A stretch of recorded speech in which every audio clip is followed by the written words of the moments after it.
Hello, it's Michael Watts here. I'm in Camden in a car with Willy Porter. Glad to be here. Who would have guessed that? So here we are in the heartland of punk rock, the home of Amy Winehouse, and we've got Mr. Punk Rock himself, Willy, who's all the way in from the USA. You may be wondering why we are sitting in a car. It's a damn good question, actually. I had found a cafe for us to record this interview.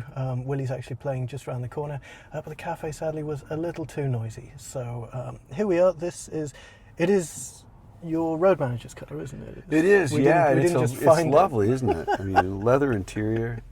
It's pretty upscale here. Not It bad. is indeed. Willy, welcome. Thank you so much, Michael. Great to see you. It's great to be in Camden. It's a beautiful sunny day. It is. Only mild construction taking place. Mild construction, but we've got that whole golden hour thing going on outside. We do. This is blue light time, just about.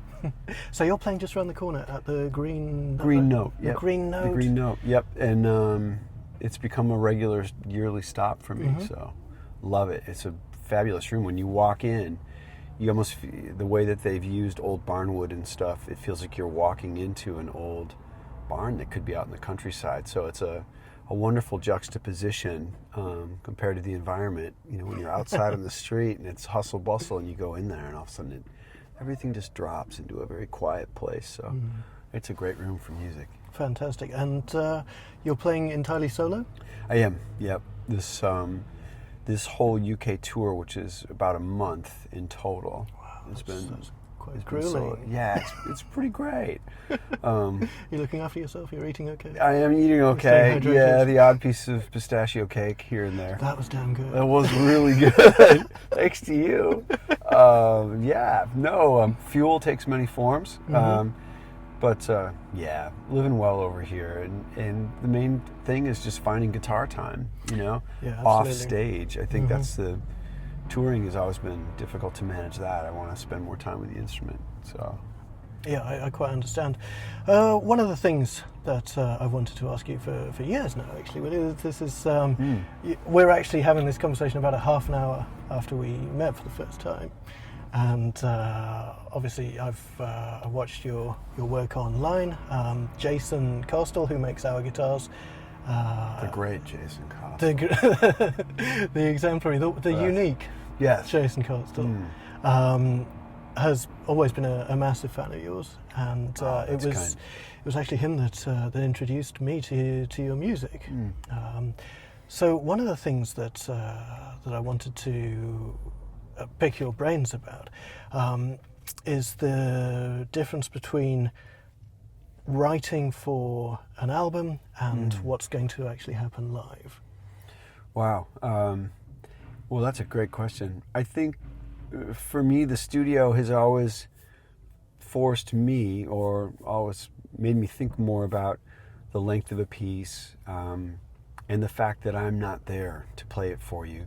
When you subtract the physical presence of a human being in the room, you're left to very limited information. It's primarily auditory, of course, but with video, I find there's something that's just not transferable, and that is, if I were watching a video of you right now, sitting here talking to you, even on Skype, there isn't the same sort of intimacy of presence and proximity, and that's really a very difficult commodity to transfer, and I think only a couple artists ever really get to that place of being able to transfer that and make you feel as though you're a part of their musical universe and also the message of that moment. So the studio for me has always been really perplexing that way, whereas I feel really liberated live on stage. I don't feel any real need to adhere so much to, that song is really 4 minutes, but tonight it was 5:30.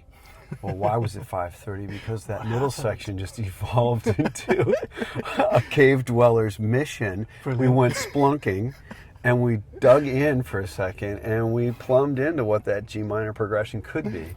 So it's things like that where I try to leave the door open to interpretation while honoring the forms. But to me, the live performance is the whole thing. That's always been it for me. I get that. Wonderful. It's going very well so far. Well, I'm glad to hear that. I think, if you're like me, though, I used to get sort of the red light-itis, too, where, oh, it's recording, it better be great. Well, you never feel like that. You write a song, and you're in the song, and you're trying to serve the emotion of that moment. You're not worried about whether or not it's reaching the back of the room, or if it's, the meters are right on the recording devices and so on. So I think recording is not as human. And because of that, I feel like I've still got a lot of evolving to do in terms of understanding how to do that well. So this new project that I have is really just guitar vocal. Right. And had to play everything through in one take. Beautiful. And you know what? If there's a little ghoulie in there or something, like a little fret noise or something, as the great Martin Sexton said, it's not a science test.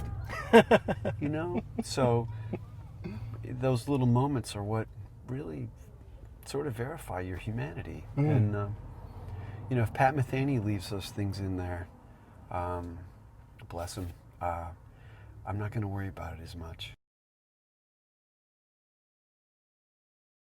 Guitars, Willy. Yes. Now, we've been holding off on this conversation. We decided to savor it. Yes. Let's go.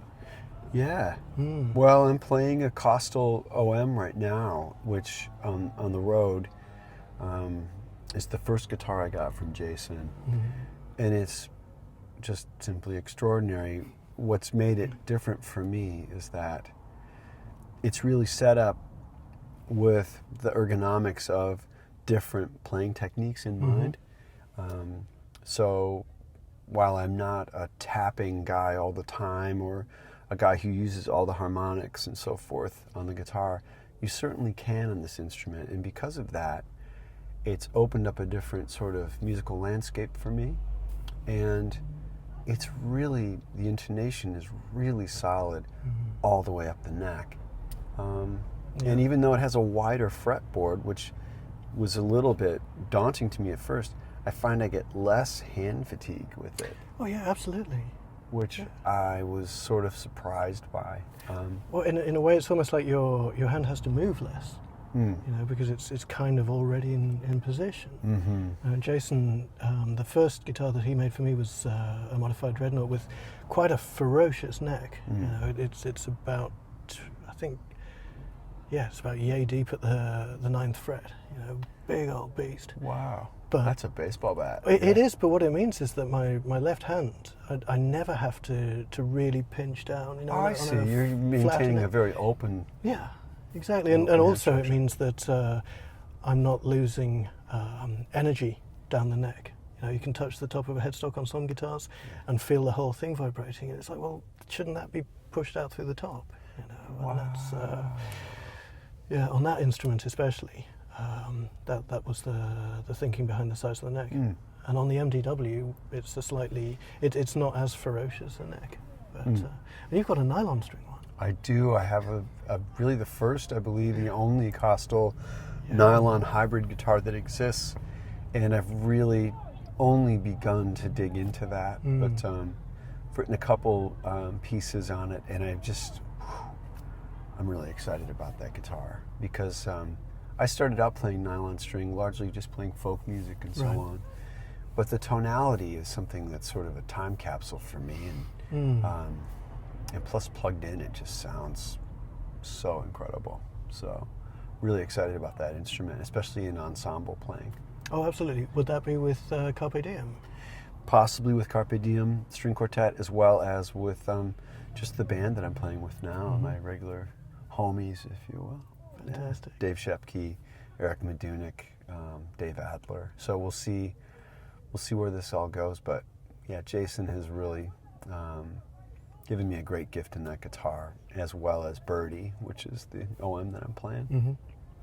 Fantastic. Yeah. So yeah, I feel like when you have an instrument that's that great, you wake up every day and kind of say to yourself, well, I better get my shit together. Yeah.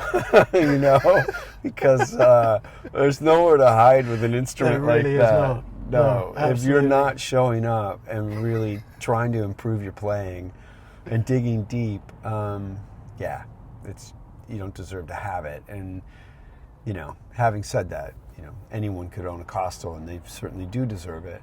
But for me, it's put this beautiful sort of like galvanizing pressure as well as inspiration. So it's like, I want to work harder. I want to be better.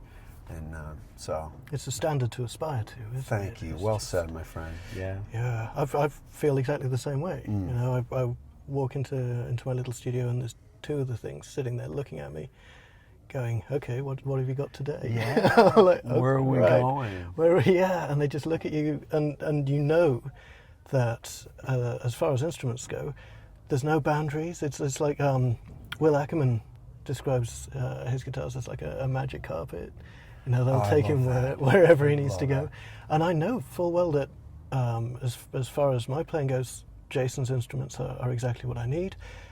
I have yet to exhaust their possibilities. I'm going to be working all my life to try and reach the headroom of these guitars. They are just wonderfully musical voices, and I'm as pathetically grateful as anybody for Jason. Thank you, mate. Yeah, It really thank you, is, Jason. Really is serious stuff. Willy, let's go right back to the beginning. Who were you listening to when you first thought, I need to play guitar? I really was listening to tons of rock and roll. I mean, I grew up with an older brother and older sister. My parents were both really into music, so I think as far as guitar players go, probably the first really big one for me was Joe Walsh. Nice. And also David Gilmour, because the Pink Floyd stuff hit me at a very early age, and so. What's your favorite Pink Floyd album? It's got to be Dark Side of the Moon. Really? Yeah. Yeah, I see that. I mean, I'd if I had to choose, it would be Wish You Were Here. Yeah. But that's probably because that was the first Floyd record I really spent time with. And then it was those first notes of Shine On You Crazy Diamond. I was just like, what is I this? remember sitting down and learning that riff. Everyone you had to learn the guy who's coughing and come in on the right cues and stuff. That was a great journey. But all of that music, Neil Young, and certainly that Harvest record was one that we got right when it came out. And I was just a kid, but just having that music around. And then all the Earth, Wind, and Fire stuff, my parents had that. Miles Davis, Cannonball Adderley, lots of big band, lots of classical music, Mahler and Beethoven and Brahms. And good stuff. Yeah, it's just fantastic. So the gift of music and the value of it in my house was never underestimated, My parents were very switched on for it, so it was really great. That's fantastic. It's a real privilege, isn't it? And yeah. You learn to appreciate your parents' record collection more as you grow, I think. Yeah, absolutely.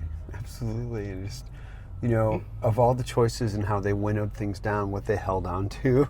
Yeah, absolutely. The fifth dimension. The other day I was, my wife had a birthday and she got a couple of vinyl records, and one of them was the best of the fifth dimension, and we put this vinyl on, and it was it's extraordinary to listen to these songs, just so great. And the production, a 2.5 minute song produced by Bones Howe could have so much movement, such a broad musical statement, with so much emotion through the whole thing, and it's 2.5 minutes long. You think, and that's it. What a journey. I can't say half that much in 4.5, and you're like, well, keep trying, sonny boy. Keep going. It's good. And when it comes to acoustic playing? Certainly, Leo Kottke was probably the first guy that really hit me, and then the Pentangle stuff, Renborn, Bert Jansch, but then Joni Mitchell, And Joni really just quickly became my favorite player as a kid, and later Michael Hedges, of course, So, and Will Ackerman and all of that Wyndham Hill stuff was just Alex DeGrassi and, Oh yeah, you know, it's powerful stuff. Isn't yeah, it? just the geniuses of that age, and also the great Preston Reed. You know, Preston. let's yeah. pause. Yeah, Preston. What are you working on next, Willy, when you get back home? When I get back home, I have a series of solo dates and stuff. So I've got a new recording that just came out, which is the guitar vocal record called Mnemonic. So I'll tour a bit for that, and then I am going to get together with the bass player and drummer that I've worked with for quite some time, and show them a whole bunch of new ideas and see what sort of gel we have as a trio. I'm really interested in doing sort of an anti-band band record. How will that work? Well, the players are really good. They're really creative. So I think we can find ways to sort of subdivide rhythm and make space for each other while still remaining ourselves. And I think that's the mission of this project for me. So That sounds pretty. I think it'll be really cool. Yeah, the bass player is fabulous, and the thing for me is I've always want to work with people that I really like as humans. That's vital. It is for me, you know, and I just feel so fortunate that these guys are in my hometown. I live in Milwaukee, which is, you know, it's not a big town in terms of music population. There's plenty of great players there, but it's not Los Angeles certainly, or New York, or Nashville. So because of that, I just love that I found these guys. I feel a certain gratitude that we're making music at the same time. You know? When you sit down to be interviewed, what's the one question you wish people would ask you? Here's your chance. Here it comes. Oh boy. You know, someone said, "Why do you do this?" You know. And Well, I didn't want to ask you that, man. Just in Yeah. case I, No, just in case you got okay. to some sort of psychological nosedive. Well, that's a given. Oh shit! No, Why I do think. do this? Just Well, it's the one thing I ponder the most, and I think is the why of, you know, and I think the one thing I've recognized as I've aged and done this for a long time is that if the music is the only destination in your heart and in your mind, you'll always be okay. It's the other things, that the side motivations that come in that would distract you from that, that make the whole equation more difficult. And so the gratitude I have to be playing, to be able to be in a room with humans and express something, and enjoy that relationship with an audience, I feel like that is, you know, a conversation with the divine, in my humble view. And so when people say, "Why do you do this?" You know, don't you obviously could do something else with your life if you'd wanted to. And it's like, well, but these instruments hold so much mystery, you know? And I look at the guitar every day and it challenges me. And I just want to keep going. So I don't know if that answers your question, but that's the sort of stuff I think about all the time. That's beautiful. Thanks, man. Well, thank you. My pleasure. And thank you for watching. Until next time, stay tuned.